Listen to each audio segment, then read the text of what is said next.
ਅੰਮ੍ਰਿਤ ਪ੍ਰਸਾਰ ਦੇ ਦਰਸ਼ਕਾਂ ਨੂੰ ਸਤਿ ਸ੍ਰੀ ਅਕਾਲ। ਅੱਜ ਅਸੀਂ ਲੈ ਕੇ ਆਏ ਹਾਂ ਤੁਹਾਡੇ ਨਾਲ ਸਾਂਝ ਪਾਵਾਂਗੇ। ਪ੍ਰੋਫੈਸਰ ਮੁਹੰਮਦ ਖਾਲਿਦ ਹੈ ਪੰਜਾਬ ਯੂਨੀਵਰਸਿਟੀ ਤੋਂ। ਇਹ ਬੜੇ ਇਹਨਾਂ ਦਾ ਆਪਣੇ ਖਿੱਤੇ ਵਿੱਚ ਬੜਾ ਨਾਮ ਹੈ ਪ੍ਰੋਫੈਸ਼ਨ 'ਚ। ਇਹ ਇੰਟਰਨੈਸ਼ਨਲ ਅਫੇਅਰ ਇਹਨਾਂ ਦੀ ਸਪੈਸ਼ਲਾਈਜੇਸ਼ਨ ਹੈ। ਇਹ ਪੰਜਾਬ ਯੂਨੀਵਰਸਿਟੀ ਦੇ ਸੈਨੇਟ ਦੇ ਵੀ ਸਿੰਡੀਕੇਟ ਦੇ ਵੀ ਮੈਂਬਰ ਰਹੇ ਹਨ ਅਤੇ ਜਿਹੜੀ all India political science association ਹੈ ਉਸ ਦੇ ਨੈਸ਼ਨਲ ਲੈਵਲ 'ਤੇ ਇੱਕ ਤੋਂ ਵੱਧ ਵਾਰੀ ਐਗਜ਼ੈਕਟਿਵ ਦੇ ਮੈਂਬਰ ਵੀ ਰਹੇ ਹਨ। ਇਹਨਾਂ ਨੇ ਬੜੇ ਲੰਬੇ ਸਮੇਂ ਪੋਲੀਟੀਕਲ ਖੇਤਰਾਂ 'ਚ ਖੋਜ ਕਰਕੇ ਕੋਈ 50 ਦੇ ਕਰੀਬ ਇਹਨਾਂ ਨੇ ਖੋਜ ਪੱਤਰ ਛਾਪਿਆ। ਪਰ ਇਹਨਾਂ ਦੀ ਸਭ ਤੋਂ ਜੋ ਵਧੀਆ ਗੱਲ ਹੈ ਕਿ ਇਹ ਪੈਨਲ ਡਿਸਕਸ਼ਨਾਂ 'ਚ ਬੁਲਾਏ ਜਾਂਦੇ ਹਨ ਅਤੇ ਇਹ ਚਿਹਰਾ ਤੁਸੀਂ ਕਈ ਵਾਰੀ ਵੱਖ-ਵੱਖ ਚੈਨਲ ਉੱਪਰ ਦੇਖਿਆ ਹੋਣਾ ਹੈ। ਸੈਟੇਲਾਈਟ ਚੈਨਲਾਂ 'ਤੇ ਇਹ ਕਈ ਪਿਛਲੇ 25 ਸਾਲ ਤੋਂ ਆ ਰਹੇ। ਮੈਂ ਵੀ ਇਹਨਾਂ ਨਾਲ ਕਈ ਡਿਸਕਸ਼ਨਾਂ 'ਚ ਹਿੱਸਾ ਲਿਆ, ਪੈਨਲ ਡਿਸਕਸ਼ਨ 'ਚ। ਮੈਂ BC ABC। ਸੋ ਇਹਨਾਂ ਨਾਲ ਅਸੀਂ ਜੋ ਮੁੱਦਾ ਚੁਣਿਆ ਹੈ ਉਹ ਹੈਗਾ ਕਿ ਜਿਹੜਾ ਮੁਸਲਿਮ ਪਰਸਨਲ ਲਾ ਹੈ। तो ਜਿਹੜਾ BJP ਸਰਕਾਰ UCC ਬਣਾਉਣਾ ਚਾਹੁੰਦੀ ਹੈ ਉਸ ਨਾਲ ਇਹਨਾਂ ਦੀ ਸੈਂਕਰੋਨਾਈਜ਼ ਨਹੀਂ ਕਰਦਾ, ਕਰੂਰਾ ਨਹੀਂ ਰਲਦਾ। ਇਸਲਾਮਿਕ ਜਿਹੜਾ ਲਾਅ ਹੈ ਪਰਸਨਲ, ਉਹ 1937 ਵਿੱਚ ਬਣਿਆ ਸੀ। ਨਾਰਥ ਵੈਸਟ ਫਰੰਟੀਅਰ ਪ੍ਰੋਵਿੰਸ ਜਿਹੜਾ ਸੀਗਾ ਉਸ ਵੇਲੇ ਇੰਡੀਆ ਦਾ, ਉੱਥੋਂ ਦੀ ਅਸੈਂਬਲੀ ਨੇ 1937 ਵਿੱਚ ਇਸ ਨੂੰ ਪਾਸ ਕੀਤਾ ਸੀ। ਜਦੋਂ ਭਾਰਤ ਉੱਪਰ ਅੰਗਰੇਜ਼ਾਂ ਦਾ ਕਬਜ਼ਾ ਹੋਇਆ ਤਾਂ ਅੰਗਰੇਜ਼ਾਂ ਨੇ ਇਸੇ ਲਾਅ ਨੂੰ ਅਡਾਪਟ ਕਰ ਲਿਆ ਅਤੇ ਇਸ ਦਾ ਉਹਨਾਂ ਨੇ ਭਾਰਤ ਦੇ ਮੁਸਲਮਾਨਾਂ ਲਈ ਇੱਕ ਕਾਨੂੰਨ ਬਣਾਇਆ। ਜਿਹੜਾ ਇਸਲਾਮ ਦੇ ਅਧੀਨ ਪਰਸਨਲ ਲਾਅ ਹੈ ਉਹ ਹਿੰਦੂ ਲਾਅ ਨਾਲੋਂ ਬਿਲਕੁਲ ਵੱਖਰਾ ਹੈ, ਕਿਉਂਕਿ ਦੋਨਾਂ ਦੇ ਵਿਆਹ ਦਾ ਜਿਹੜਾ ਸੰਕਲਪ ਹੈ ਉਹ ਬਿਲਕੁਲ ਹੀ ਵੱਖਰਾ ਹੈ। ਇਸ ਤੋਂ ਪਹਿਲੇ ਅਸੀਂ ਤੁਹਾਨੂੰ ਸਿੱਖ ਪਰਸਨਲ ਲਾਅ ਵਾਲੇ ਡਿਸਕਸ਼ਨ ਕਰ ਚੁੱਕੇ ਹਾਂ, ਤੁਸੀਂ ਦੇਖੀ ਹੈ ਸਾਡੀ। ਤੋਂ ਅੱਜ ਅਸੀਂ ਇਹਨਾਂ ਨਾਲ ਇਸ ਮੁੱਦੇ 'ਤੇ ਡਿਸਕਸ਼ਨ ਕਰਦੇ ਹਾਂ। ਤੋਂ ਖਾਲਿਦ ਜੀ, ਇਹ ਦੱਸੋ ਜੀ ਕਿ ਜਿਹੜਾ ਇਸਲਾਮਿਕ ਜਾਂ ਮੁਸਲਿਮ ਪਰਸਨਲ ਲਾਅ ਹੈ ਇਹ ਹਿੰਦੂ ਪਰਸਨਲ ਲਾਅ ਤੋਂ ਕਿਵੇਂ ਅੱਡ ਹੈ? ਇਹਦੀਆਂ ਵਿਲੱਖਣਤਾਵਾਂ ਕੀ, ਇਹਦੀਆਂ ਵਿਸ਼ੇਸ਼ਤਾਵਾਂ ਕੀ, ਤੇ ਇਹਦਾ ਜੋ ਵਿਰੋਧ ਕਰ ਰਿਹਾ ਹੈ ਆਲ ਇੰਡੀਆ ਮੁਸਲਿਮ ਪਰਸਨਲ ਲਾਅ ਬੋਰਡ, ਇਹਦਾ ਸਖਤ ਵਿਰੋਧ ਕਰ ਰਿਹਾ ਹੈ। ਔਰ ਇਸ ਦੀ ਉਹਨਾਂ ਦਾ ਇਹ ਕਹਿਣਾ ਹੈ ਵੀ ਇਹਦੀ ਜਿਹੜੀ ਸਪਿਰਿਟ ਆਫ ਹੈ ਉਹ ਕੌਨਸਟੀਟਿਊਸ਼ਨ ਦੀ ਸਪਿਰਿਟ ਦੇ ਵਿਰੋਧ ਵਿੱਚ ਖੜਾ ਹੈ। ਜੇ ਤੁਸੀਂ UCC ਬਣਾਓਗੇ, ਯੂਨੀਫਾਰਮ ਕਰੋਗੇ, ਤੁਸੀਂ ਇਹ ਦੱਸੋ ਕਿ ਵੀ ਇਹਨਾਂ ਦੋਨਾਂ ਵਿੱਚ ਤੁਸੀਂ ਵੱਖਰੇਵਾਂ ਕਰੋ। ਦੇਖੋ ਇੱਦਾਂ ਹੈਗਾ ਜੀ, ਸਭ ਤੋਂ ਪਹਿਲਾਂ ਤਾਂ ਇਹ ਜਿਹੜਾ ਮੁੱਦਾ ਤੁਸੀਂ ਚੁਣਿਆ ਬੜਾ ਇੰਪੋਰਟੈਂਟ ਹੈ। ਇਸ ਕਰਕੇ ਹੈ ਕਿ ਅੱਜ ਕੱਲ੍ਹ ਇਹਦੇ ਪਰ ਬਹੁਤ ਜ਼ਿਆਦਾ ਡਿਸਕਸ਼ਨ ਵੀ ਚੱਲ ਰਹੀ ਹੈ, ਆਰਟੀਕਲ ਵੀ ਛਪ ਰਹੇ ਹੈ, ਅਖਬਾਰਾਂ 'ਚ ਐਡੀਟੋਰੀਅਲ ਵੀ ਆ ਰਹੇ ਹੈ, ਸਾਰਾ ਕੁਛ। ਕਿਉਂਕਿ ਇਹ ਮੁੱਦਾ ਜਿਹੜਾ ਹੈਗਾ ਇਹ ਇਸ ਦੇਸ਼ ਦੇ ਤਕਰੀਬਨ 22 ਤੋਂ 25 ਕਰੋੜ ਜਿਹੜੇ ਮੁਸਲਮਾਨ ਰਹਿੰਦੇ ਹੈ ਉਹਨਾਂ ਦੇ ਨਾਲ ਜੁੜਿਆ ਹੋਇਆ। ਦੂਸਰੀ ਚੀਜ਼ ਇਹ ਹੈਗੀ ਹੈ, ਮੁਸਲਿਮ ਪਰਸਨਲ ਲਾਅ ਦੀ ਗੱਲ ਉੱਥੇ ਚੱਲਦੀ ਹੈ ਜਿੱਥੇ ਕਿ ਮੁਸਲਿਮ ਮਾਈਨੋਰਿਟੀ ਦੇ ਵਿੱਚ ਹੈ। ਅਗਰ ਕਿਸੇ ਜਗ੍ਹਾ 'ਤੇ ਮੁਸਲਿਮ ਮੈਜੋਰਿਟੀ ਹੈ ਜਾਂ ਪੂਰਾ ਮੁਸਲਿਮ ਸਟੇਟ ਹੈ ਪਾਪੂਲੇਸ਼ਨ ਵਾਈਜ਼, ਤਾਂ ਉੱਥੇ ਤਾਂ ਜੋ ਇਸਲਾਮ ਦੇ ਕਾਨੂੰਨ ਹੈ ਉਹ ਚੱਲਣੇ ਹੈ। ਪਰਸਨਲ ਲਾਅ ਦੀ ਲੋੜ ਉੱਥੇ ਪੈਂਦੀ ਹੈ ਜਿੱਥੇ ਕਿ ਇੱਕ ਮਾਈਨੋਰਿਟੀ ਹੈ, ਉਹਨੂੰ ਆਪਣੇ ਲਾਅ ਦੀ ਜ਼ਰੂਰਤ ਪੈਂਦੀ ਹੈ। ਵੱਖਰਾ ਚਾਹੀਦਾ। ਹੁਣ ਜਿਹੜਾ ਮੁਸਲਿਮ ਪਰਸਨਲ ਲਾਅ ਹੈ, ਜਿਹੜਾ ਕਿ ਜਿਵੇਂ ਤੁਸੀਂ ਠੀਕ ਦੱਸਿਆ ਹੈ ਕਿ NWFP ਦੀ ਅਸੈਂਬਲੀ ਨੇ ਕਿਸੇ ਵੇਲੇ ਪਾਸ ਕੀਤਾ, ਉਸ ਤੋਂ ਬਾਅਦ ਅੰਗਰੇਜ਼ਾਂ ਨੇ ਇਹਨੂੰ ਅਡਾਪਟ ਕੀਤਾ ਔਰ ਜਿਸ ਵੇਲੇ ਸਾਨੂੰ ਆਜ਼ਾਦੀ ਮਿਲੀ ਐਜ਼ ਸੱਚ ਉਹਨੂੰ ਮੁਸਲਿਮ ਪਰਸਨਲ ਲਾਅ ਜਿਹੜਾ ਸੀਗਾ ਉਹ ਬਣਾ ਲਿਆ ਗਿਆ ਕਿ ਮੁਸਲਮਾਨਾਂ ਵਾਸਤੇ ਇੰਡੀਆ ਦੇ ਵਿੱਚ ਆਜ਼ਾਦੀ ਤੋਂ ਬਾਅਦ ਉਹ ਵੀ ਚੱਲ ਇਹਦੇ ਵਿੱਚ 75 ਸਾਲ ਹੋ ਗਏ ਉਹਨੂੰ। ਇਹਦੇ ਵਿੱਚ 3-4 ਚੀਜ਼ਾਂ ਹੁੰਦੀਆਂ ਹਨ ਕਿ ਮੁਸਲਮਾਨਾਂ ਦਾ ਵਿਆਹ ਕਿਵੇਂ ਹੋਏਗਾ, ਤਲਾਕ ਕਿਵੇਂ ਹੋਏਗਾ, ਔਰ ਜਿਹੜੀ ਪ੍ਰੋਪਰਟੀ ਹੈ ਉਹਦਾ ਬਟਵਾਰਾ ਕਿਵੇਂ ਹੋਏਗਾ, ਇਨਹੈਰੀਟੈਂਸ ਜਿਹੜੀ ਹੈਗੀ ਹੈ, ਵਿਰਾਸਤ ਕਿਵੇਂ ਹੋਏਗੀ, ਐਡੋਪਸ਼ਨ ਵਗੈਰਾ ਜਾਂ Adoption. ਮੁਤਬੰਨਾ ਬਗਾਨਾ ਜਾਂ ਕਿਸੇ ਨੂੰ ਦੂਸਰਾ, ਇਹ ਸਾਰੀਆਂ ਚੀਜ਼ਾਂ ਆਉਂਦੀਆਂ ਜਿਹੜੀਆਂ ਕਿ ਪਰਸਨਲ ਹੈ, ਜਿਹੜੀਆਂ ਕਿ ਕਿਸੇ ਹੋਰ ਵਿਅਕਤੀ ਨੂੰ, ਕਿਸੇ ਹੋਰ ਕਮਿਊਨਿਟੀ ਨੂੰ, ਕਿਸੇ ਹੋਰ ਸੰਸਥਾ ਨੂੰ ਪ੍ਰਭਾਵਿਤ ਨਹੀਂ ਕਰਦੀਆਂ, ਕੇਵਲ ਮੁਸਲਮਾਨਾਂ ਵਾਸਤੇ ਹੈ। ਇਸੇ ਕਰਕੇ ਇਹਨੂੰ ਪਰਸਨਲ ਲਾਅ ਕਿਹਾ ਜਾਂਦਾ ਹੈ।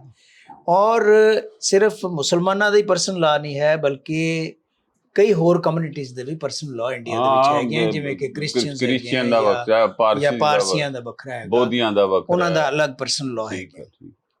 ਲੇਕਿਨ ਮੁਸਲਿਮ ਪਰਸਨਲ ਲਾਅ ਇਸ ਕਰਕੇ ਜ਼ਿਆਦਾ ਉਹਦੇ ਵਿੱਚ ਆਉਂਦਾ ਹੈ ਹਾਈਲਾਈਟ ਦੇ ਵਿੱਚ, ਕਿਉਂਕਿ ਇੱਕ ਬਹੁਤ ਵੱਡੇ ਸੈਕਸ਼ਨ ਨੂੰ, ਕਿਉਂਕਿ ਇੰਡੀਆ ਦੇ ਵਿੱਚ ਮੁਸਲਮਾਨਾਂ ਦੀ ਤਾਦਾਦ ਜਿਹੜੀ ਹੈ ਕਿਸੇ ਵੀ ਕੰਟਰੀ 'ਚ ਸੈਕੰਡ ਲਾਰਜੈਸਟ ਹੈ, ਜਿਵੇਂ ਕਿ ਸਭ ਤੋਂ ਜ਼ਿਆਦਾ ਮੁਸਲਮਾਨਾਂ ਦੀ ਤਾਦਾਦ ਇੰਡੋਨੇਸ਼ੀਆ 'ਚ ਹੈ, ਦੂਸਰੇ ਨੰਬਰ ਤੇ ਇੰਡੀਆ ਦੇ ਵਿੱਚ ਹੈ।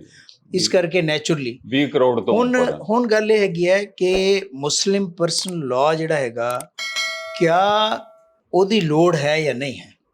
ਮੁਸਲਿਮ ਪਰਸਨਲ ਲਾਅ ਬੇਸਿਕਲੀ ਬਣਦਾ ਹੈ ਕੁਰਾਨ, ਹਦੀਸ ਔਰ ਸ਼ਰੀਅਤ ਦੀ ਰੋਸ਼ਨੀ ਦੇ ਵਿੱਚ। ਸ਼ਰੀਅਤ ਜਿਹੜੀ ਹੈਗੀ ਹੈ ਉਹਦੇ ਵਿੱਚ ਤਿੰਨ ਚੀਜ਼ਾਂ ਹੁੰਦੀਆਂ ਹਨ। ਕੁਰਾਨ ਕੀ ਕਹਿੰਦਾ ਹੈ, ਹਦੀਸ ਕੀ ਕਹਿੰਦੀ ਹੈ, ਤੇ ਸੁਨਨਤ ਕੀ ਕਹਿੰਦੀ ਹੈ। ਸੁਨਨਤ means doings of the prophet Muhammad, ਉਹਨਾਂ ਨੇ ਕਿਵੇਂ ਆਪਣੀ ਜ਼ਿੰਦਗੀ ਬਿਤਾਈ। ਹਦੀਸਾਂ ਉਹ ਹੁੰਦੀਆਂ ਜਿਹੜੀਆਂ ਕਿ ਪ੍ਰੋਫਿਟ ਮੁਹੰਮਦ ਨੇ ਗੱਲਾਂ ਕਹੀਆਂ, ਲੋਕਾਂ ਨੇ ਨੋਟ ਕਰ ਲਈਆਂ, ਉਹ ਸਾਡੇ ਕੋਲ ਆ ਗਈਆਂ। ਔਰ ਕੁਰਾਨ ਜਿਹੜੀ ਹੈਗੀ ਹੈ ਇੱਕ ਰੱਬੀ ਕਿਤਾਬ ਹੈ। ਇਹਨਾਂ ਤਿੰਨਾਂ ਨੂੰ ਮਿਲ ਕੇ ਇਸਲਾਮਿਕ ਫਿਕਾ ਵੀ ਬਣਦਾ ਹੈ, ਇਸਲਾਮਿਕ ਲਾਅ ਵੀ ਬਣਦਾ ਹੈ, ਸ਼ਰੀਅਤ ਵੀ ਬਣਦੀ ਹੈ। ਉਹ ਸ਼ਰੀਅਤ ਜਿਹੜੀ ਹੈਗੀ ਹੈ ਉਹ ਜਿਸ ਤਰੀਕੇ ਦੇ ਨਾਲ ਸਾਨੂੰ ਮੁਸਲਮਾਨਾਂ ਨੂੰ ਕਹਿੰਦੀ ਹੈ, ਉਹਦੇ ਬੇਸ ਦੇ ਉੱਪਰ ਇਹ ਮੁਸਲਿਮ ਪਰਸਨਲ ਲਾਅ ਹੈਗਾ। ਇੱਕ ਲੰਬੇ ਸਮੇਂ ਤੋਂ ਇੰਡੀਆ ਦੇ ਵਿੱਚ ਜਿਸ ਵੇਲੇ ਸਾਡਾ ਸੰਵਿਧਾਨ ਬਣਿਆ, ਤਾਂ ਇੱਕ ਆਰਟੀਕਲ ਹੈਗਾ 25। ਉਹ ਆਰਟੀਕਲ 25 ਇਹ ਕਹਿੰਦਾ ਹੈ ਕਿ ਹਰ ਇੱਕ ਕਮਿਊਨਿਟੀ ਦੇ ਲੋਕਾਂ ਨੂੰ ਆਪਣੇ ਤਰੀਕੇ ਨਾਲ ਜ਼ਿੰਦਗੀ ਗੁਜ਼ਾਰਨ ਦਾ ਅਧਿਕਾਰ ਹੋਵੇਗਾ। ਤੁਹਾਨੂੰ ਆਪਣਾ ਧਰਮ ਜਿਹੜਾ ਵੀ ਹੈ ਉਹਨੂੰ ਅਪਣਾਓ, ਉਹਨੂੰ ਮੰਨੋ, ਉਹਨੂੰ ਪ੍ਰੋਪੇਗੇਟ ਕਰੋ, ਉਹਦੇ ਮੁਤਾਬਕ ਆਪਣੀਆਂ ਸੰਸਥਾਵਾਂ ਬਣਾਓ, ਚਲਾਓ। ਇੱਕ ਹੈ ਆਰਟੀਕਲ 44। ਆਰਟੀਕਲ 44 ਜਿਹੜਾ ਹੈਗਾ ਉਹ ਹੈਗਾ directive principles of state policy. ਵੀ ਸਟੇਟ ਜਦ ਆਪਣੇ ਕਾਨੂੰਨ ਬਣਾਏਗਾ, ਪਾਲਿਸੀਜ਼ ਬਣਾਏਗਾ, ਤਾਂ ਇਹਨਾਂ ਚੀਜ਼ਾਂ ਦਾ ਧਿਆਨ ਰੱਖੇਗਾ। ਉਹਦੇ ਵਿੱਚ ਆਰਟੀਕਲ 44 ਇਹ ਕਹਿੰਦਾ ਹੈ ਕਿ ਸਟੇਟ ਇਹ ਕੋਸ਼ਿਸ਼ ਕਰੇਗਾ ਕਿ ਸਾਰਿਆਂ ਵਾਸਤੇ ਇੱਕ ਯੂਨੀਫਾਰਮ ਸਿਵਲ ਕੋਡ ਲਿਆਂਦਾ ਜਾਵੇ। ਯੂਨੀਫਾਰਮ ਸਿਵਲ ਕੋਡ ਹੀ ਇੱਕ ਐਸੀ ਚੀਜ਼ ਨਹੀਂ ਹੈ, ਬਲਕਿ ਹੋਰ ਵੀ ਬਹੁਤ ਚੀਜ਼ਾਂ ਉਹਦੇ ਵਿੱਚ ਹੈਗੀਆਂ ਡਾਇਰੈਕਟਿਵ ਪ੍ਰਿੰਸੀਪਲ ਦੇ ਵਿੱਚ। ਉਹਨੂੰ ਬੇਸ ਲੈ ਕੇ ਕਈ ਵਾਰ ਸੁਪਰੀਮ ਕੋਰਟ ਨੇ ਜਾਂ ਹੋਰ ਵੱਖ-ਵੱਖ ਕੋਰਟਾਂ ਨੇ ਇਹ ਜਜਮੈਂਟਸ ਦਿੱਤੀਆਂ ਹੈਗੀਆਂ ਕਿ ਸਰਕਾਰ ਨੂੰ ਇੱਕ ਯੂਨੀਫਾਰਮ ਸਿਵਲ ਕੋਡ ਲਿਆਉਣਾ ਚਾਹੀਦਾ।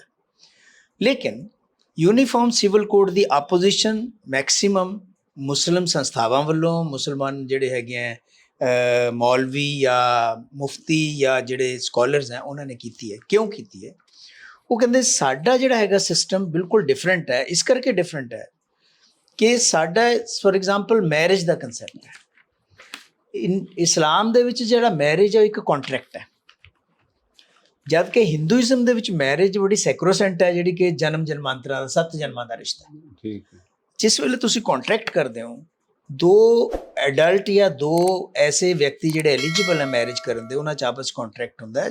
ਜਦ ਤੱਕ ਉਹ ਨਿਭਦਾ ਹੈ ਬਹੁਤ ਅੱਛੀ ਗੱਲ ਹੈ। ਅਗਰ ਕਿਸੇ ਕਾਰਨ ਕਰਕੇ ਹੋ ਜਾਂਦਾ, ਤੁਸੀਂ ਤਲਾਕ ਲੈ ਸਕਦੇ ਹੋ। ਉਹ ਤਲਾਕ ਕਿਸ ਤਰ੍ਹਾਂ ਹੋਏਗਾ, 3 ਵਾਰ ਹੋਏਗਾ ਜਾਂ ਇੱਕ ਵਾਰ ਕਹਿ ਕੇ 3 ਵਾਰ ਹੋਏਗਾ, ਉਹ ਇੱਕ ਡਿਫਰੈਂਟ ਇਸ਼ੂ ਹੈ ਜਿਹੜਾ ਆਪਾਂ ਇਹਦੇ ਵਿੱਚ ਨਹੀਂ ਲਿਆਉਂਦੇ। ਲੇਕਿਨ ਇਹ ਇੱਕ ਹੈਗਾ। ਦੂਸਰੇ ਹੈਗਾ ਕਿ ਪ੍ਰਾਪਰਟੀ ਦੀ ਡਿਸਟ੍ਰੀਬਿਊਸ਼ਨ ਜਿਹੜੀ ਹੈ ਉਹ ਕਲੀਅਰਲੀ ਕੁਰਾਨ ਦੇ ਵਿੱਚ ਦਿੱਤੀ ਹੋਈ ਹੈ। ਕੁਰਾਨ ਦੇ ਵਿੱਚ ਬਾਪ ਦਾ ਕਿੰਨਾ ਹਿੱਸਾ ਹੋਊਗਾ, ਬੇਟੇ ਦਾ ਕਿੰਨਾ ਹਿੱਸਾ ਹੋਊਗਾ, ਭੈਣ ਦਾ ਕਿੰਨਾ ਹਿੱਸਾ ਹੋਊਗਾ, ਮਾਂ-ਬਾਪ ਦੀ ਪ੍ਰਾਪਰਟੀ ਦੇ ਵਿੱਚ ਵਾਈਫ ਦਾ ਵੀ, ਮਾਂ-ਬਾਪ ਦੀ ਪ੍ਰਾਪਰਟੀ ਦੇ ਵਿੱਚ ਬੱਚਿਆਂ ਦਾ ਕੀ ਹਿੱਸਾ ਹੈ, ਬੱਚਿਆਂ ਦੀ ਪ੍ਰਾਪਰਟੀ 'ਚ ਮਾਂ-ਬਾਪ ਦਾ ਕੀ ਹਿੱਸਾ ਹੈ, ਉਹ ਸਾਰਾ ਕੁਝ ਕਲੀਅਰਲੀ ਦਿੱਤਾ ਹੋਇਆ ਹੈ। ਹੁਣ ਜਿਸ ਵੇਲੇ ਅਸੀਂ ਇਸਲਾਮ ਨੂੰ ਅਡਾਪਟ ਕਰਦੇ ਹਾਂ ਐਜ਼ ਅ ਰਿਲੀਜਨ, ਔਰ ਅਸੀਂ ਉਹਦੇ ਪਰ ਉਹ ਸਾਡਾ ਫੇਥ ਹੈ, ਤਾਂ ਫੇਥ ਦਾ ਪਾਰਟ ਉਹ ਚੀਜ਼ਾਂ ਵੀ ਹੈਗੀਆਂ ਜਿਹੜੀਆਂ ਕਿ ਕੁਰਾਨ ਦੇ ਵਿੱਚ ਦਿੱਤੀਆਂ ਹੋਈਆਂ, ਜਿਹੜੀਆਂ ਕਿ ਪਰਸਨਲ ਲਾਅ ਦਾ ਪਾਰਟ ਹੈ। ਉਹਨੂੰ ਛੱਡ ਕੇ ਕੋਈ ਵੀ ਮੁਸਲਮਾਨ ਅੱਗੇ ਨਹੀਂ ਵੱਧ ਸਕਦਾ, ਕਿਉਂਕਿ ਉਹ ਕੋਰ ਜਾਂ ਬੇਸਿਕ ਸਟਰਕਚਰ ਦਾ ਪਾਰਟ ਹੈ। ਨਹੀਂ, ਉਹ ਤੇ ਪਾਰਟ ਆਫ ਕੁਰਾਨ ਹੀ ਹੈ ਨਾ, ਤੁਹਾਡਾ ਜਿਹੜਾ ਉਹੀ ਬੇਸਿਕ ਸਟਰਕਚਰ ਤੁਹਾਡਾ ਤੇ ਹਿੰਦੂ ਧਰਮ ਦਾ ਬੇਸਿਕ ਅੰਤਰ ਹੈ ਜਾਂ ਸਿੱਖ ਧਰਮ ਦਾ, ਉਹ ਤੁਹਾਡਾ ਇਹ ਪਾਰਟ ਆਫ। ਦੇਖੋ, ਇਹ ਇਦਾਂ ਹੈ ਜੀ ਕਿ ਅਗਰ ਸਿੱਖ ਧਰਮ ਦੇ ਵਿੱਚ ਕੋਈ ਚੀਜ਼ ਗੁਰੂ ਗ੍ਰੰਥ ਸਾਹਿਬ ਦੇ ਵਿੱਚ ਹੈ ਜਾਂ ਗੁਰੂਆਂ ਨੇ ਅਨਿਵਾਰ ਜ਼ਰੂਰੀ ਕਰਤੀ ਹੈ, ਉਹਨੂੰ ਤੁਸੀਂ ਚੇਂਜ, ਮੋਡੀਫਾਈ, ਅਮੈਂਡਮੈਂਟ ਨਹੀਂ ਕਰ ਸਕਦੇ। ਇਸੇ ਤਰੀਕੇ ਦੇ ਨਾਲ ਕੁਰਾਨ ਨੂੰ ਅਸੀਂ ਅਮੈਂਡਮੈਂਟ ਨਹੀਂ ਕਰ ਸਕਦੇ, ਲੇਕਿਨ ਕੁਰਾਨ ਦੀ ਇੰਟਰਪ੍ਰੀਟੇਸ਼ਨ ਕੀਤੀ ਜਾ ਸਕਦੀ ਹੈ। ਇੰਟਰਪ੍ਰੀਟੇਸ਼ਨ ਜਿਹਨੂੰ ਇਜਤਿਹਾਦ ਕਹਿੰਦੇ ਆ, ਇੰਟਰਪ੍ਰੀਟੇਸ਼ਨ ਕੀਤੀ ਜਾ ਸਕਦੀ ਹੈ, ਲੇਕਿਨ ਕੁਰਾਨ ਨੂੰ ਚੇਂਜ ਨਹੀਂ ਕੀਤਾ ਜਾ ਸਕਦਾ। ਉਹ ਰੱਬੀ ਕਿਤਾਬ ਹੈ। ਠੀਕ ਇਸ ਕਰਕੇ ਜਿਹੜਾ ਮੈਰਿਜ ਦਾ ਕਨਸੈਪਟ ਹੈ, ਜਿਹੜਾ ਡਾਈਵੋਰਸ ਦਾ ਕਨਸੈਪਟ ਹੈ, ਜਿਹੜਾ ਪ੍ਰਾਪਰਟੀ ਦਾ ਕਨਸੈਪਟ ਹੈ ਇਸਲਾਮ ਦੇ ਵਿੱਚ, ਉਹ ਹਿੰਦੂ ਧਰਮ ਦੇ ਵਿੱਚ ਜੋ ਹੈਗੇ ਆ, ਜਿਵੇਂ ਕਿ ਜਿਹੜਾ ਹਿੰਦੂ ਮੈਰਿਜ ਐਕਟ ਹੈ ਜਾਂ ਹਿੰਦੂ ਕੋਡ ਬਿੱਲ ਜਿਹਨੂੰ ਆਪਾਂ ਕਹਿੰਦੇ ਹਾਂ, ਜਿਹੜਾ ਕਿ 1947 ਦੇ ਬਾਅਦ ਨਹਿਰੂ ਬਿੱਲ ਆਇਆ, ਕਾਫੀ ਰਿਫਾਰਮਸ ਹੋਏ, ਉਹ ਚੀਜ਼ਾਂ ਜਿਹੜੀਆਂ ਹੈਗੀਆਂ ਉਹ ਇੱਕ ਡਿਫਰੈਂਟ ਚੀਜ਼ ਹੈ। ਉਹਨੂੰ ਮੁਸਲਮਾਨ ਕਹਿੰਦੇ ਆ ਕਿ ਨਹੀਂ, ਕਿਉਂਕਿ ਅਸੀਂ ਕਿਸੇ ਨੂੰ ਕੁਝ ਨਹੀਂ ਕਹਿ ਰਹੇ, ਸਾਡੇ ਮੁਤਾਬਕ ਜੀਣ ਦਿਓ। ਔਰ ਸਾਡਾ ਸੰਵਿਧਾਨ, ਜਿਹੜਾ ਤੁਸੀਂ ਗੱਲ ਕੀਤੀ ਹੈ ਕਿ ਜਿਹੜਾ ਮੁਸਲਿਮ ਪਰਸਨ ਲਾ ਬੋਰਡ ਹੈ ਉਹਨੇ ਅਪੋਜ਼ ਕੀਤਾ ਹੈ ਵੀ ਇਹ ਸੰਵਿਧਾਨ ਦੇ ਖਿਲਾਫ ਹੈ। ਇਸ ਕਰਕੇ ਸੰਵਿਧਾਨ ਦੇ ਖਿਲਾਫ ਹੈ ਕਿ ਆਰਟੀਕਲ 25 ਸਾਨੂੰ ਸਾਡੇ ਆਪਣੇ ਮੁਤਾਬਕ ਰਹਿਣ ਦੀ ਇਜਾਜ਼ਤ ਦਿੰਦਾ। ਠੀਕ ਹੈ, ਅਸੀਂ ਉਹਦੇ ਮੁਤਾਬਕ ਰਹਾਂਗੇ। ਉਹ ਸਾਡਾ ਜਿਹੜਾ ਸਾਡੇ ਫਿਕੇ ਦੇ, ਸਾਡੇ ਸ਼ਰੀਅਤ ਦੇ ਮੁਤਾਬਕ। ਉੱਥੇ ਬੜਾ ਕਲੀਅਰ ਲਿਖਿਆ ਹੈ ਵੀ ਜਿਹੜਾ ਕੋਈ ਵੀ ਰਿਲੀਜਨ ਪ੍ਰੋਫੈਸ ਕਰਦਾ ਹੈ ਜੀ, ਉਹ ਉਹਦੇ ਮੁਤਾਬਕ ਰਹਿ ਸਕਦਾ, ਜੀਵਨ ਜੀ। ਕਿਉਂਕਿ ਇਹਦਾ ਸੰਬੰਧ ਜਿਹੜਾ ਜੋ ਤੁਸੀਂ ਕਹਿ ਰਹੇ ਹੋ, ਜਿਵੇਂ ਸਿੱਖ ਧਰਮ ਚ ਹੈ ਜੀ, ਇਹਦਾ ਸੰਬੰਧ ਧਰਮ ਨੂੰ ਨਜ਼ਰ ਅੰਦਰ ਰੱਖਦਿਆਂ ਹੋਇਆਂ ਇੱਕ ਜੀਵਨ ਜਾਂਚ ਹੈ ਜਿਹੜੀ ਕਿ ਇਹਨਾਂ ਚੀਜ਼ਾਂ ਤੋਂ ਪ੍ਰਭਾਵਿਤ ਹੁੰਦੀ ਹੈ। ਉਹਦੇ ਮੁਤਾਬਕ ਹੀ ਰਹਿਣ ਦੇ ਵਿੱਚ ਹੀ, ਕਿਉਂਕਿ ਕੁਰਾਨ ਦੇ ਵਿੱਚ ਕਹਿੰਦਾ ਹੈ ਕਿ ਉਦਖੁਲੂਹਾ ਫਿਸ ਸਿਲਮੇ ਕਾਫਾ, ਮੀਨਸ ਇਸਲਾਮ ਦੇ ਵਿੱਚ ਪੂਰੇ ਦੇ ਪੂਰੇ ਦਾਖਲ ਹੋ ਜਾਓ। ਪੂਰੇ ਦੇ ਪੂਰੇ ਦਾਖਲ ਹੋਣ ਦਾ ਮਤਲਬ ਹੈ ਤੁਹਾਡਾ ਜੀਣਾ, ਤੁਹਾਡਾ ਮਰਨਾ, ਤੁਹਾਡਾ ਰਹਿਣਾ, ਤੁਹਾਡਾ ਖਾਣਾ ਪੀਣਾ, ਹਰ ਚੀਜ਼ ਉਹਦੇ ਮੁਤਾਬਕ ਹੋਣਾ ਚਾਹੀਦਾ। ਔਰ ਇਹ ਤਾਂ ਬੇਸਿਕ ਚੀਜ਼ ਹੈ, ਜਿਹੜਾ ਮੈਰਿਜ ਹੈ ਜਾਂ ਪ੍ਰਾਪਰਟੀ ਹੈ, ਇਹ ਸਭ ਚੀਜ਼ਾਂ ਜਿਹੜੀਆਂ ਹੈਗੀਆਂ। ਦੇਖੋ, ਇੱਕ ਇਹਦੇ ਵਿੱਚ ਇਹ ਵੀ ਹੈ, ਚਾਹੇ ਮੈਂ ਰਿਸਰਚ ਕਰ ਲਿਆ ਸੀ, ਮੈਨੂੰ ਪਤਾ ਲੱਗਾ ਕਿ 75 ਲੱਖ ਦੇ ਕਰੀਬ ਰਿਪਰੈਜ਼ੈਂਟੇਸ਼ਨ ਗਈਆਂ ਲਾ ਕਮਿਸ਼ਨ ਕੋਲ। ਮੈਂ ਉਹਦੇ ਪਰ ਆਉਣਾ, ਮੈਂ ਉਹਦੇ ਵਿੱਚ ਮੈਂ ਇਹ ਕਹਿਣਾ ਚਾਹੁੰਦਾ ਜੀ ਕਿ ਵੀ ਇੰਨੀ ਵੱਡੀ ਗਿਣਤੀ ਤੇ ਤੁਸੀਂ ਰਿਪਰੈਜ਼ੈਂਟੇਸ਼ਨ ਲੋਕਾਂ ਦੀਆਂ ਹੱਕ 'ਚ ਵੀ ਲੈ ਲਈਆਂ, ਇਹਦੇ ਵਿਰੋਧ ਵੀ ਹੋਈਆਂ, ਪਰ ਤੁਸੀਂ ਉਹਦਾ ਕੋਈ ਜਿਹੜਾ ਖਰੜਾ ਤਿਆਰ ਕਰਨਾ ਚਾਹੀਦਾ ਸੀ ਨਾ, ਉਹ ਖਰੜਾ ਦਿੱਤਾ ਕਿਸੇ ਇਸਲਾਮਿਕ ਬੋਰਡ ਨੂੰ ਦਿੱਤਾ ਹੈ ਜਾਂ ਇਸਲਾਮਿਕ ਕਈ ਸੰਸਥਾਵਾਂ ਇਹਦਾ ਵਿਰੋਧ ਕਰ ਰਹੀਆਂ, ਨਾ ਉਹਨੂੰ ਚਾਹੀਦਾ ਸੀ ਵੀ ਉਹਨੂੰ ਅਖਬਾਰਾਂ ਵਿੱਚ ਛਾਪਿਆ ਜਾਂਦਾ ਤੇ ਲੋਕਾਂ ਨੂੰ ਪਤਾ ਲੱਗਦਾ ਵੀ ਤੁਸੀਂ ਕਿਸ ਡਾਇਰੈਕਸ਼ਨ 'ਚ ਜਾ ਰਹੇ ਹੋ। ਜੀ, ਤੁਸੀਂ ਇਹ ਸਮਝਦੇ ਹੋ ਵੀ ਤੁਹਾਨੂੰ ਡਾਇਰੈਕਸ਼ਨ ਲੈਸ, ਵਿਜ਼ਨ ਲੈਸ ਕੋਈ ਰਸਤੇ ਉੱਪਰ ਸਲਾਹ ਦੇਣ ਨੂੰ ਕਹਿ ਰਿਹਾ, ਤੁਹਾਨੂੰ ਐ ਨਹੀਂ ਲੱਗਦਾ? ਦੇਖੋ, ਇੱਦਾਂ ਇੱਕ ਇਹਦਾ ਆਸਪੈਕਟ ਹੈਗਾ ਪੋਲੀਟੀਕਲ, ਇੱਕ ਹੈਗਾ ਇਹਦਾ ਸੋਸ਼ਲ ਆਸਪੈਕਟ। ਜਿੱਥੇ ਤੱਕ ਪੋਲੀਟੀਕਲ ਆਸਪੈਕਟ ਹੈ, ਜਿਹੜੀ ਪਾਰਟੀ ਸੱਤਾ ਦੇ ਵਿੱਚ ਹੈ, ਕੇਂਦਰ ਦੇ ਵਿੱਚ, ਉਹਨਾਂ ਨੇ ਹਮੇਸ਼ਾ 3 ਮੁੱਦੇ ਜਿਹੜੇ ਹੈਗੇ ਆ ਉਹਨਾਂ ਦੇ ਉੱਪਰ ਕਿਹਾ ਵੀ ਅਸੀਂ ਜਿਸ ਵੇਲੇ ਵੀ ਪਾਵਰ ਚਾਹੇ ਅਸੀਂ ਕਰਾਂਗੇ। ਇੱਕ ਤਾਂ ਸੀਗਾ ਰਾਮ ਮੰਦਿਰ ਦਾ ਮੁੱਦਾ, ਰਾਮ ਮੰਦਿਰ ਹੋ ਗਿਆ, ਇੱਕ ਹੈਗਾ ਆਰਟੀਕਲ 370, ਔਰ ਤੀਸਰਾ ਹੈਗਾ uniform civil code. Uniform civil code ਦਾ ਮਤਲਬ ਹੈਗਾ, ਇਹ ਡਿਸਕਸ਼ਨ ਬਹੁਤ ਪਹਿਲਾਂ, ਈਵਨ ਜਿਹੜੀ ਪਾਰਟੀਸ਼ਨ ਤੋਂ ਪਹਿਲਾਂ ਵੀ ਇਹ ਡਿਸਕਸ਼ਨ ਹੋਈ। ਉਹ ਇਹ ਕਹਿੰਦੇ ਸੀਗੇ ਕਿ ਅਗਰ ਮੈਜੋਰਿਟੀ ਲਾਅ ਜਿਹੜਾ ਹੈਗਾ ਉਹ ਯੂਨੀਫਾਰਮ ਸਿਵਲ ਕੋਡ ਹੈ ਤਾਂ ਇਹਦਾ ਮਤਲਬ ਹੈ minorities will be subjected to that. ਉਹਦੇ ਮੁਤਾਬਕ ਚੱਲਣਾ ਪਊਗਾ ਉਹਨਾਂ ਨੂੰ, ਜਿਹੜਾ ਕਿ ਉਹਨਾਂ ਦੇ ਧਰਮ ਦੇ ਬਿਲਕੁਲ ਵਿਪਰੀਤ ਹੋਏਗਾ, ਉਲਟ ਹੋਏਗਾ।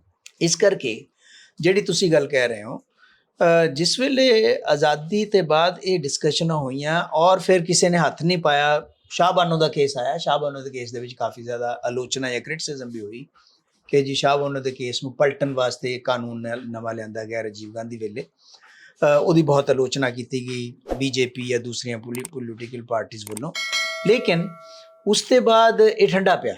ਹੁਣ ਫੇਰ ਸ਼ੁਰੂ ਹੋ ਗਿਆ ਕਿ ਇਹ ਪਿਛਲੀ ਵਾਰ ਵੀ ਹੋਇਆ, ਲੇਕਿਨ ਪਿਛਲੇ ਲਾਅ ਕਮਿਸ਼ਨ ਨੇ ਕਿਹਾ, ਇਹ ਬੜੀ ਇੰਟਰਸਟਿੰਗ ਗੱਲ ਹੈ। ਹਾਂ, 2000 ਜਿਹੜਾ 21ਵਾਂ ਲਾਅ 21st ਲਾਅ 2018 ਵੀ ਨਾ ਇਹ ਪੋਸੀਬਲ ਹੈ, ਨਾ ਵਾਇਬਲ ਹੈ, ਹਾਂਜੀ, ਨਾ ਇਹਦੀ ਜ਼ਰੂਰਤ ਹੈ, ਨਾ ਹੀ ਇਹ ਉਚਿਤ ਹੈ, ਨਾ ਉਚਿਤ ਹੈ। ਇਹਦੇ ਜਸਟਿਸ ਬਲਬੀਰ ਸਿੰਘ ਚੌਹਾਨ ਸੀਗੇ, ਉਹਦੀ ਵਜ੍ਹਾ ਹੈ, ਉਹਨਾਂ ਨੇ ਰਿਫਿਊਜ਼ ਕਰ ਦਿੱਤਾ। ਉਹਦੀ ਵਜ੍ਹਾ ਇਹ ਹੈਗੀ ਹੈ ਕਿ ਸਾਡਾ ਦੇਸ਼ ਬਹੁਤ ਜ਼ਿਆਦਾ ਭਿੰਨਤਾਵਾਂ ਦਾ ਦੇਸ਼ ਹੈ।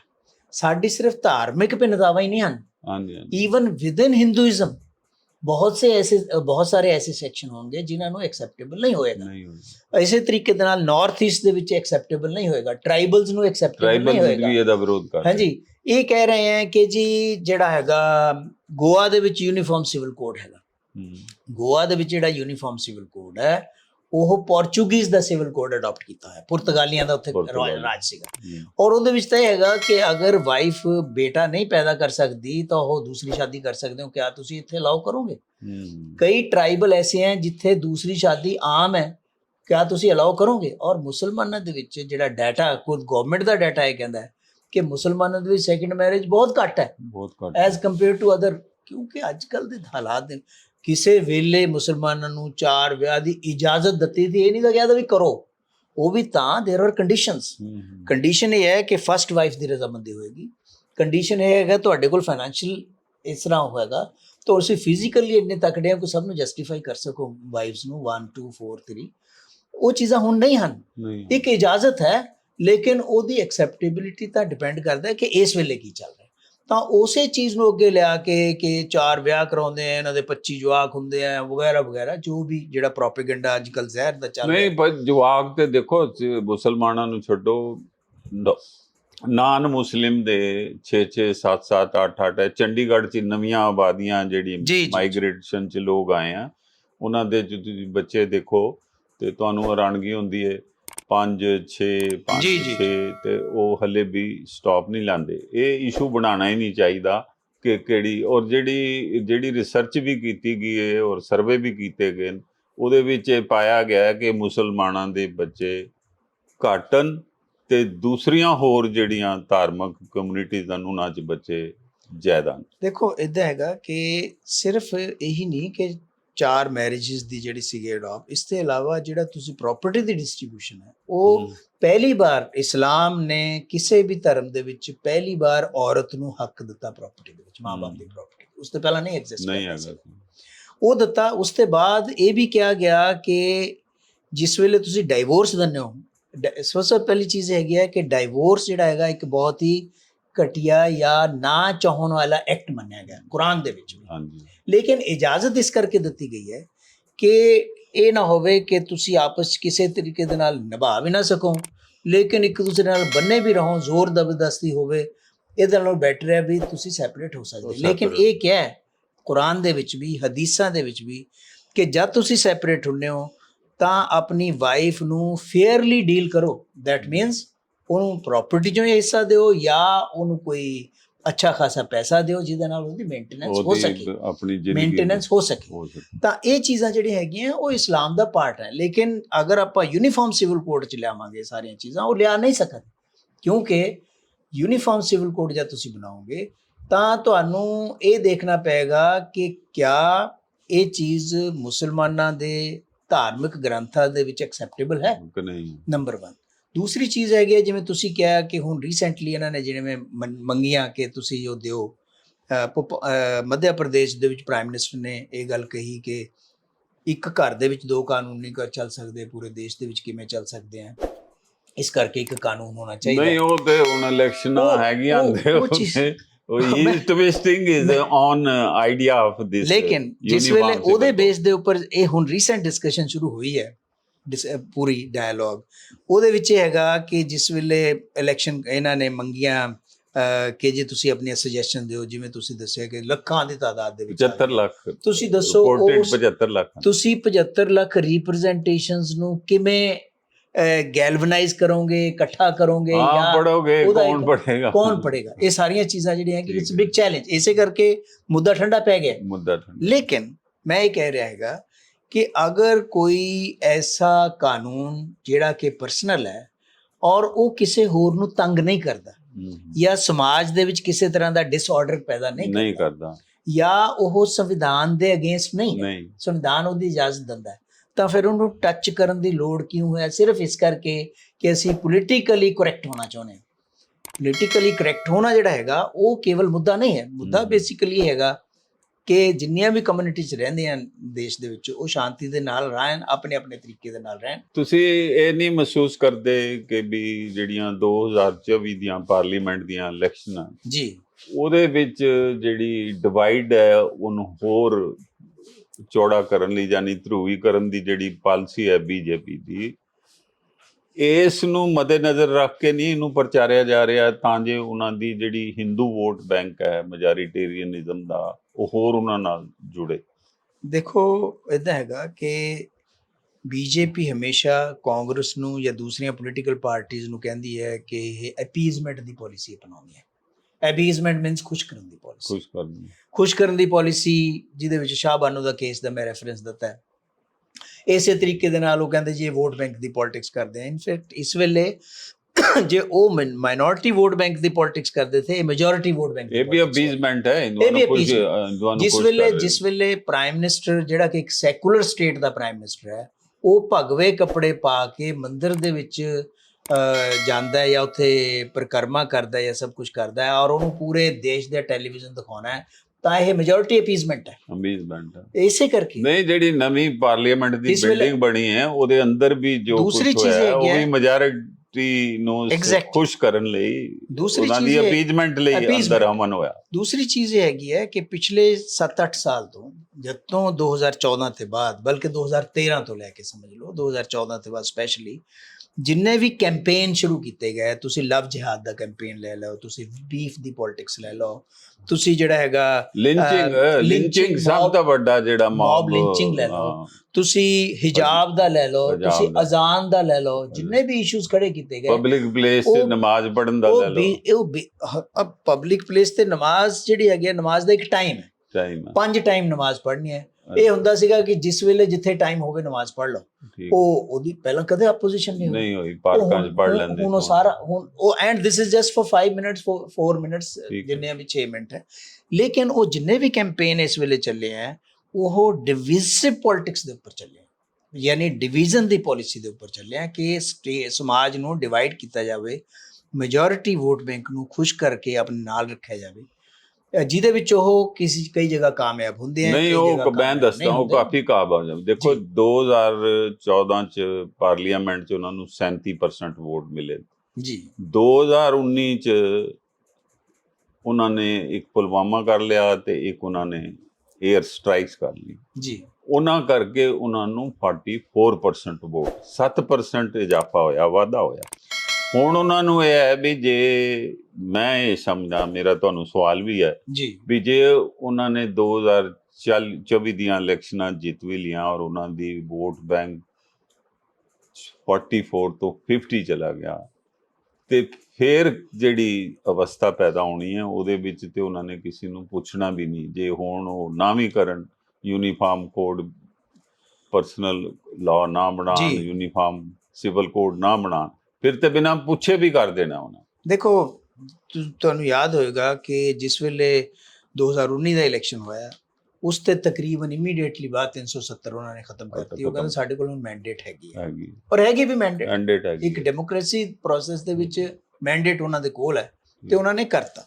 ਅੱਗੇ ਨੂੰ ਕੀ ਕਰਨਾ ਹੈ, ਕੀ ਉਹਨਾਂ ਦੇ ਦਿਮਾਗ ਦੇ ਵਿੱਚ ਹੈ, ਸੰਵਿਧਾਨ ਇਹ ਰਹੇਗਾ। ਪਹਿਲਾਂ ਹੀ ਆਰਟੀਕਲ ਲਿਖੇ ਜਾ ਰਹੇ ਹੈ ਕਿ ਸੰਵਿਧਾਨ ਦੀ ਜ਼ਰੂਰਤ ਨਹੀਂ ਹੈ, ਨਵੇਂ ਸੰਵਿਧਾਨ ਬਣਾਇਆ ਜਾਵੇ, ਇਹਦੇ ਉੱਪਰ ਆਰਟੀਕਲ ਆ ਗਏ ਹੈ।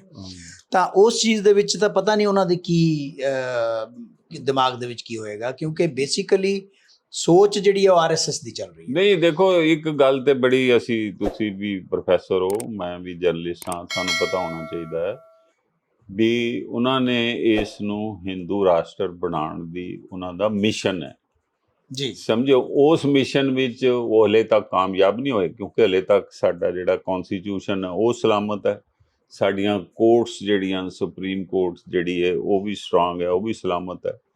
ਤੋ ਹਲੇ ਤੱਕ ਉਹ ਜਿੰਨੀ ਦੇਰ ਤੱਕ ਇਸ ਕੌਨਸਟੀਟਿਊਸ਼ਨ ਨੂੰ ਬਦਲਦੇ ਨਹੀਂ ਜਾਂ ਨਵਾਂ ਨਹੀਂ ਲਿਆਉਂਦੇ, ਫਿਰ ਇਹ ਸਾਰਾ ਪ੍ਰੋਸੈਸ ਜਿਹੜਾ ਉਹ ਹੈਗਾ। ਹਲੇ ਤੱਕ ਤੇ ਮੈਂ ਇਹਨੂੰ ਹਿੰਦੂ ਰਾਸ਼ਟਰ ਨਹੀਂ ਮੰਨਦਾ, ਮੈਂ ਇਹ ਮੰਨਦਾ ਕਿ ਉਸ ਲਾਈਨ ਵਿੱਚ, ਉਸ ਪ੍ਰੋਸੈਸ 'ਚ ਜਿਹੜੀ BJP ਦੀ ਗੌਰਮੈਂਟ ਹੈ, ਮੋਦੀ ਦੀ, ਉਹ ਚੱਲ ਰਹੀ ਹੈ, ਔਰ ਉਹਦੇ 'ਚ ਉਹਨੂੰ ਕਾਫੀ ਜਿਹੜੀ ਹੈ ਮੈਂ ਕਹਿ ਸਕਦਾ ਕਾਮਯਾਬੀ ਵੀ। ਦੇਖੋ ਇੱਦਾਂ ਹੈ ਕਿ ਇੱਕ ਹੁੰਦਾ ਸੰਵਿਧਾਨ ਨੂੰ ਨਵੇਂ ਸਿਰੇ ਤੋਂ ਬਣਾਉਣਾ, ਉਹਦੇ ਵਾਸਤੇ ਤੁਹਾਨੂੰ ਕਨਸਟੀਟਿਊਟ ਅਸੈਂਬਲੀ ਚਾਹੀਦੀ ਹੈ, ਉਹਦੇ ਵਾਸਤੇ ਉਹ ਸਾਰਾ ਕੁਝ ਚਾਹੀਦਾ। ਇੱਕ ਹੈਗਾ ਤੁਸੀਂ ਟਿੰਕਰਿੰਗ ਕਰੀ ਚੱਲੋ, ਵਿੱਚ ਨੂੰ ਕਦੇ ਕੁਛ ਚੀਜ਼ ਚੇਂਜ ਕਰਤੀ, ਕਦੇ ਕੁਛ ਚੀਜ਼ ਚੇਂਜ ਕਰਤੀ। ਬੜੇ ਲਾਅ ਇਸ ਤਰ੍ਹਾਂ ਦੇ ਚੇਂਜ ਹੋਏ ਆ, ਜਿਵੇਂ ਕਿ ਆਪਾਂ ਇਹ ਕਹਿੰਦੇ ਆ ਜਿਹੜੇ ਕਿ ਲੋਕਾਂ ਨੂੰ ਵਿਦੇਸ਼ਾਂ ਤੋਂ ਆਉਂਦੇ ਆ ਗੈਰ ਮੁਸਲਿਮ, ਉਹਨਾਂ ਸਾਰਿਆਂ ਨੂੰ ਨਾਗਰਿਕਤਾ ਦੇਣ ਵਾਲੀ ਜਿਹੜੀ ਗੱਲ ਹੈ, ਜਿਹਦੇ ਪਿੱਛੇ ਕਾਫੀ ਐਜੀਟੇਸ਼ਨ ਹੋਏ ਪਿੱਛੇ ਜੇ, ਇਹ ਸਾਰੀਆਂ ਚੀਜ਼ਾਂ ਚੱਲ ਰਹੀਆਂ। ਲੇਕਿਨ CAA ਵੀ ਲਿਆਂਦਾ, ਲੇਕਿਨ CAA NRC ਵਗੈਰਾ। ਲੇਕਿਨ ਮੈਂ ਕਹਿਣਾ ਕਿ ਜਿਹੜਾ ਸਾਡਾ ਬੇਸਿਕ ਸਟਰਕਚਰ ਹੈ ਕਨਸਟੀਟਿਊਸ਼ਨ ਦਾ, ਜਿਹਦੇ ਵਿੱਚ ਡੈਮੋਕ੍ਰੇਸੀ ਹੈ, ਇਹਦੇ ਵਿੱਚ ਸੈਕੂਲਰਿਜ਼ਮ ਹੈ, ਜਿਹਦੇ ਵਿੱਚ ਰਿਪਬਲਿਕਨ ਫਾਰਮ ਆਫ ਗਵਰਨਮੈਂਟ ਹੈ। ਇਹ ਸਾਰੀਆਂ ਚੀਜ਼ਾਂ ਸੁਪਰੀਮ ਕੋਰਟ ਦੇ ਕਨਸਟੀਟਿਊਸ਼ਨ ਬੈਂਚ ਨੇ ਬੜੀ ਪਹਿਲਾਂ ਡਿਸਾਈਡ ਕੀਤੀਆਂ ਹੋਈਆਂ ਕਿ ਇਹ ਬੇਸਿਕ ਸਟਰਕਚਰ ਹੈ, ਤੁਸੀਂ ਛੇੜ ਨਹੀਂ ਸਕਦੇ। ਇਹਦੇ ਵਿੱਚ ਇਹਨੂੰ ਜਿਹੜਾ ਤੁਸੀਂ touch ਨਹੀਂ ਕਰ ਸਕਦੇ। ਇੱਕ ਉਹਨਾਂ ਦਾ ਸਟੈਂਡ ਹੈ ਜਿਹੜਾ ਜੀ। ਕਈ ਵਾਰੀ ਅਸੀਂ ਡਿਸਕਸ਼ਨ ਕਰਦੇ ਹਾਂ, RSS ਦੇ ਬੰਦੇ, BJP ਦੇ ਬੰਦੇ ਜਦੋਂ ਇਸ ਮੁੱਦੇ ਤੇ ਗੱਲ ਕਰਦੇ ਨੇ ਤੇ ਉਹਨਾਂ ਦਾ ਇਹ ਕਹਿਣਾ ਹੈ ਕਿ ਜਿਹੜਾ ਸੋਸ਼ਲਿਸਟ ਵਰਡ ਸੀਗਾ ਉਹ ਪ੍ਰੀਐਂਬਲ 'ਚ ਨਹੀਂ ਸੀਗਾ, ਉਸ ਵਰਡ ਨੂੰ ਜਿਹੜਾ ਇਸ ਨੂੰ ਜਿਹੜਾ ਸਮਾਜ ਦਾ ਜਿਹੜਾ ਹੱਕਾਂ ਦੀ ਗੱਲ ਕੀਤੀ ਤੇ ਸੋਸ਼ਲਿਸਟ ਵਰਡ ਪਾਇਆ। ਉਹ ਇੰਦਰਾ ਗਾਂਧੀ ਨੇ ਕਨਸਟੀਟਿਊਸ਼ਨ ਅਮੈਂਡ ਕਰਕੇ ਜੇ ਉਹ ਪ੍ਰੀਐਂਬਲ ਚੇਂਜ ਕਰ ਸਕਦੀ ਹੈ ਤੇ ਅਸੀਂ ਕਿਉਂ ਨਹੀਂ ਕਰ ਸਕਦੇ? ਇਹਦੇ ਬਾਰੇ ਦੇਖੋ, ਕੀ ਸੋਚਦੇ ਹੋ ਤੁਸੀਂ? ਮੈਂ ਦੱਸਦਾ ਕਿ ਸੋਵਰਨ ਡੈਮੋਕ੍ਰੈਟਿਕ ਰਿਪਬਲਿਕ ਤਿੰਨ ਚੀਜ਼ਾਂ ਜਿਹੜੀਆਂ ਸੀਗੀਆਂ ਸ਼ੁਰੂ ਤੇ ਸੀਗੀਆਂ। 42nd ਅਮੈਂਡਮੈਂਟ ਜਿਸ ਵੇਲੇ ਹੋਈ 1976 ਦੇ ਵਿੱਚ, ਉਸ ਵੇਲੇ ਸੈਕੂਲਰ ਤੇ ਸੋਸ਼ਲਿਸਟ ਵਰਡ ਜਿਹੜੇ ਸੀਗੇ ਐਡ ਕੀਤੇ ਗਏ। ਉਹ ਸੰਵਿਧਾਨ ਦਾ ਸਾਡੀ ਉਹਦਾ ਪਾਰਟ ਹੈ ਔਰ ਉਹਦੇ ਇੱਕ ਡਿਊ ਪ੍ਰੋਸੈਸ ਆਫ ਲਾਅ ਦੇ ਮੁਤਾਬਕ ਕੀਤੇ ਗਏ। ਅਗਰ ਉਹ ਡਿਊ ਪ੍ਰੋਸੈਸ ਆਫ ਦਾ ਲਾਅ ਇਸ ਵੇਲੇ ਹੁੰਦਾ ਹੈ ਤਾਂ ਡੈਫੀਨੇਟਲੀ ਅਗਲੀ ਵਾਰੀ ਅਗਰ ਪਾਵਰ ਦੇ ਵਿੱਚ ਆ ਜਾਂਦੇ ਆ ਕੋਸ਼ਿਸ਼ ਕਰਨਗੇ। ਲੇਕਿਨ ਇੱਕ ਚੀਜ਼ ਤੁਸੀਂ ਦੇਖੋ ਕਿ ਜਿਹੜਾ BJP ਦਾ 2014 ਜਾਂ 16 ਜਾਂ 18 ਦਾ ਫੁੱਟਪ੍ਰਿੰਟ ਸੀਗਾ ਉਹ ਘਟਦਾ ਚਲਿਆ ਜਾ ਰਿਹਾ। ਫੋਰ ਐਗਜ਼ਾਮਪਲ ਜਿਹੜਾ ਸਾਊਥ ਹੈ, ਸਾਊਥ ਦੇ ਵਿੱਚ ਤਕਰੀਬਨ ਕਿਤੇ ਵੀ BJP ਨਹੀਂ ਹੈ ਅੱਜ ਦੀ ਤਾਰੀਖ ਦੇ ਵਿੱਚ। ਇਸੇ ਤਰੀਕੇ ਦੇ ਨਾਲ ਨਾਰਥ ਦੇ ਵਿੱਚ ਵੀ ਅਗਰ ਆਪ ਦੇਖੀਏ, ਹਿਮਾਚਲ ਦਾ ਇਲੈਕਸ਼ਨ ਹੋਇਆ ਜਾਂ ਹੁਣ ਸਾਊਥ ਦੇ ਵਿੱਚ 20 ਵਿੱਚੋਂ 7 ਸਟੇਟਾਂ 'ਚ ਹੈਗੇ ਉਹ, 20 ਵਿੱਚੋਂ 7 ਸਟੇਟਾਂ 'ਚ BJP ਆ ਗਈ। ਉਹ ਹੈਗੀ ਨਾ ਉਹਦੇ ਵਿੱਚ, ਲੇਕਿਨ ਉਹਨਾਂ ਕੋਲ 100% ਯਾਨੀ ਕਿ ਸਟੇਟਾਂ ਤੇ ਵੀ ਕਬਜ਼ਾ ਜਾਂ ਪਾਰਲੀਮੈਂਟ ਤੇ ਹੈਗਾ, ਉਹ ਨਹੀਂ ਹੈ। ਉਹ ਚੀਜ਼ ਇਸ ਵੇਲੇ ਨਹੀਂ ਹੈ ਨਹੀਂ, ਕਿਉਂਕਿ ਹਰ ਚੀਜ਼ ਇੱਕ ਸੈਚੂਰੇਸ਼ਨ ਪੁਆਇੰਟ ਤੇ ਪਹੁੰਚਦੀ ਹੈ। ਉਹ ਸੈਚੂਰੇਸ਼ਨ ਪੁਆਇੰਟ ਜਿਹੜਾ ਹੈਗਾ ਉਹਦੇ ਤੇ ਆਲਰੇਡੀ BJP ਪੀਕ ਕਰ ਚੁੱਕੀ ਹੈ। ਤੇ ਹੁਣ ਜਿਹੜਾ ਹੈਗਾ ਲੋਕਾਂ ਨੂੰ ਵੀ ਪਤਾ ਲੱਗ ਗਿਆ ਹੈ ਕਿ ਚਾਹੇ ਪੁਲਵਾਮਾ ਹੋਇਆ ਜਾਂ ਹੋਰ ਜਿੰਨੀਆਂ ਵੀ ਚੀਜ਼ਾਂ ਹੋਈਆਂ ਉਹਨਾਂ ਦੇ ਪਿੱਛੇ ਕੀ ਪੋਲਿਟਿਕਸ ਸੀਗੀ ਜਾਂ ਕੀ ਬੈਕਗਰਾਉਂਡ ਸੀਗੀ।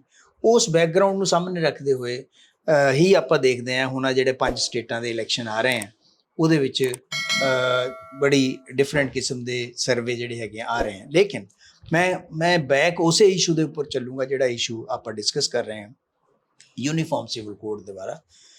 ਯੂਨੀਫਾਰਮ ਸਿਵਲ ਕੋਡ ਅਡਾਪਟ ਤਾਂ ਕੀਤਾ ਜਾ ਸਕਦਾ ਹੈ ਅਗਰ ਹਰ ਵਿਅਕਤੀ ਯਾਨੀ ਹਰ ਕਮਿਊਨਿਟੀ, ਚਾਹੇ ਉਹ ਕਾਸਟ ਬੇਸਡ ਹੈ, ਚਾਹੇ ਰਿਲੀਜਨ ਬੇਸਡ ਹੈ, ਚਾਹੇ ਉਹ ਇਲਾਕਾ ਬੇਸਡ ਹੈ, ਹਰ ਕਮਿਊਨਿਟੀ ਅਗਰ ਜਿਹੜੀ ਹੈਗੀ ਉਸ ਚੀਜ਼ ਨੂੰ ਐਗਰੀ ਕਰੇ, ਜਿਹਦੀ ਕਿ ਪੋਸੀਬਿਲਿਟੀ ਦੂਰ ਦੂਰ ਤੱਕ ਕਿਤੇ ਨਹੀਂ ਹੈ। ਕਿਉਂਕਿ ਈਵਨ ਵਿਦਿਨ ਦਾ ਮੁਸਲਿਮਸ ਜਿਹੜਾ ਸ਼ਰੀਆ ਲਾ ਸ਼ੀਆ ਦਾ ਔਰ ਜਿਹੜਾ ਸੁੰਨੀ ਹੈ ਉਹ ਵੀ ਦੋਨਾਂ ਦੇ ਵਿੱਚ ਵੀ ਫਰਕ ਹੈ।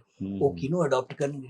ਇਸੇ ਤਰੀਕੇ ਦੇ ਨਾਲ ਹਿੰਦੂ ਲਾਅ ਜਿਹੜੇ ਹੈਗਾ, ਹਿੰਦੂ ਕੋਡ ਬਿੱਲ ਨੂੰ ਪੂਰੇ ਨੂੰ ਖਤਮ ਕਰਨਗੇ, ਉਹਨਾਂ ਦੇ ਜਿਹੜੇ ਰਾਈਟਸ ਹੈਗੇ ਉਹਨਾਂ ਨੂੰ ਖਤਮ ਕਰਕੇ ਉਹਨਾਂ ਸਾਰਿਆਂ ਨੂੰ ਮੁਸਲਮਾਨਾਂ ਦੇ ਮੁਤਾਬਕ ਲਿਆਉਣਗੇ ਜਾਂ ਮੁਸਲਮਾਨਾਂ ਨੂੰ ਹਿੰਦੂਆਂ ਦੇ ਮੁਤਾਬਕ ਲਿਆਉਣਗੇ। ਅਹਿਮਦੀਆਜ਼ ਛੱਡਤੇ ਸਾਡੇ ਤੇ ਹੈਡਕੁਆਟਰ ਇੱਥੇ ਬਟਾਲੇ ਪਾਕਿਸਤਾਨ 'ਚ ਉਹਨਾਂ ਨੂੰ ਨਹੀਂ ਮੰਨਦੇ ਵੀ ਇਹ ਮੁਸਲਮਾਨ ਹੈ। ਮੈਨੂੰ ਨਹੀਂ ਪਤਾ ਇੱਥੇ ਇੰਡੀਆ 'ਚ ਕੀ ਪੋਜੀਸ਼ਨ ਹੈ। ਜਿਹੜੇ ਵਹਾਬੀ ਹੈ, ਜਿਹੜੇ ਦਿਓਬੰਦੀ ਹੈ, ਜਿਹੜੇ ਬਰੇਲਵੀ ਹੈ, ਬਹੁਤ ਮਸਲਕ ਹੈ, ਉਹਨਾਂ ਸਾਰਿਆਂ ਨੂੰ ਬੇਸ਼ੱਕ ਕੋਰ ਚੀਜ਼ ਸੇਮ ਹੈ ਲੇਕਿਨ ਕਈ ਜਗ੍ਹਾ ਤੇ ਡਿਫਰੈਂਸ ਵੀ ਹੈ। ਉਹ ਸਾਰਿਆਂ ਨੂੰ ਕਿਵੇਂ ਇਨਕੋਰਪੋਰੇਟ ਕਰੋਗੇ ਤੁਸੀਂ ਇੱਕ ਲਾਅ ਦੇ ਵਿੱਚ? ਕਿਉਂਕਿ ਜਿਹੜਾ ਸਾਊਦੀ ਅਰੇਬੀਆ ਦਾ ਨਾ ਵਹਾਬੀ ਜਿਹੜਾ ਉਹਨਾਂ ਦਾ ਪ੍ਰਚਲਿਤ ਕੀਤਾ ਹੋਇਆ, ਕਿਉਂਕਿ ਮੈਂ ਦੇਖਿਆ ਪਾਕਿਸਤਾਨ 'ਚ ਕਾਫੀ ਲੋਕ ਵਹਾਬੀਜ਼ਮ ਦੇ ਪ੍ਰਭਾਵਿਤ ਹਨ ਤੇ ਉਹ ਸਮਝਦੇ ਨੇ ਵੀ ਇਹ ਸਭ ਤੋਂ ਸ਼ੁੱਧ ਇਸਲਾਮ ਜਿਹੜਾ ਹੈ ਵਹਾਬੀਜ਼ਮ ਹੈ।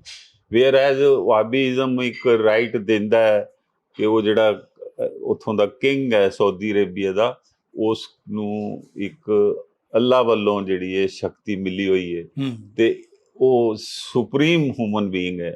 ਇਸ ਦੇ ਆਧਾਰ ਤੇ ਫਿਰ ਉਹਨਾਂ ਨੇ ਵਹਾਬੀਜ਼ਮ ਬਣਾਇਆ ਜਿਹਦੇ 'ਚ ਉਹਨਾਂ ਨੂੰ ਕੋਈ ਚੈਲੰਜ ਨਾ ਕਰੇ।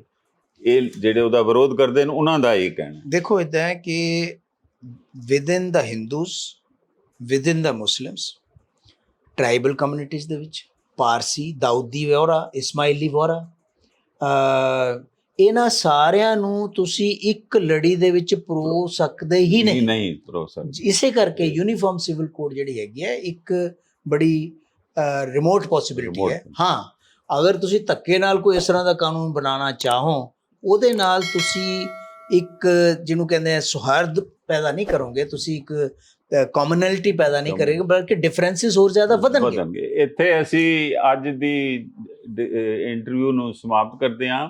ਖਾਲਿਦ ਸਾਹਿਬ ਨੇ ਇੱਕ ਬਹੁਤ ਵਧੀਆ ਗੱਲ ਕੀਤੀ ਹੈ। ਉਹਨਾਂ ਨੇ ਇਹ ਕਿਹਾ ਕਿ ਇੰਨੀਆਂ ਵਿਲੱਖਣਤਾਵਾਂ ਧਰਮਾਂ ਦੀਆਂ ਔਰ ਉਹਨਾਂ ਧਰਮਾਂ ਦੇ ਅੰਦਰ ਵੀ ਕਈ ਵਰਸ਼ਨ ਉਹਨਾਂ ਧਰਮਾਂ ਦੇ, ਇਹਨਾਂ ਸਾਰਿਆਂ ਨੂੰ ਇੱਕ ਲੜੀ ਵਿੱਚ ਪਰੋਣਾ ਇੰਪੋਸੀਬਲ ਹੈ, ਮੁਸ਼ਕਲ ਹੈ, ਅਤੇ ਇਹ ਹੋ ਨਹੀਂ ਸਕਦਾ ਜੇਕਰ ਕੋਈ ਪਾਰਟੀ ਇਸ ਨੂੰ ਆਪਣੀ ਪਾਰਲੀਮੈਂਟ ਦੀ ਮੈਜੋਰਿਟੀ ਨਾਲ, ਤਾਕਤ ਨਾਲ ਇਸ ਨੂੰ ਜ਼ਬਰਦਸਤੀ ਕਰ ਵੀ ਦੇਗੀ, ਤਾਂ ਉਸ ਨਾਲ ਧਰਮਾਂ ਵਿੱਚ ਹੋਰ ਪਾੜਾ ਵਧੇਗਾ ਅਤੇ ਹੋਰ ਜਿਹੜੇ ਆਪਸੀ ਸੰਬੰਧ ਜਿਹੜੇ ਨੇ ਉਹ ਖਰਾਬ ਹੋਣਗੇ, ਔਰ ਦੇਸ਼ ਵਿੱਚੋਂ ਸ਼ਾਂਤੀ ਘਟਦੀ ਜਾਏਗੀ ਤੇ ਕੁੜੱਤਣ ਵੱਧਦੀ ਜਾਏਗੀ। ਇਸ ਚਰਚਾ ਨੂੰ ਅਸੀਂ ਤੇ ਸਮਾਪਤ ਕਰਦੇ ਹਾਂ ਤੇ ਅੰਤ ਵਿੱਚ ਇਹੀ ਕਿਹਾ ਜਾ ਸਕਦਾ ਹੈ ਕਿ ਯੂਨੀਫਾਰਮ ਸਿਵਲ ਕੋਡ ਬਣਾਉਣਾ ਇਹ ਕੋਈ ਬਹੁਤੀ ਦਲੀਲ ਪੂਰਵਕ ਗੱਲ ਨਹੀਂ। ਇਹ ਜੋ ਕੁਝ ਹੈ ਤੇ ਜਿਵੇਂ ਚੱਲ ਰਿਹਾ ਇਹਨੂੰ ਇੱਦਾਂ ਹੀ ਚੱਲਦੇ ਰਹਿਣ ਦੇਣਾ ਚਾਹੀਦਾ ਹੈ। ਇਸ ਨੂੰ ਅਸੀਂ ਇੱਥੇ ਸਮਾਪਤ ਕਰਦੇ ਹਾਂ।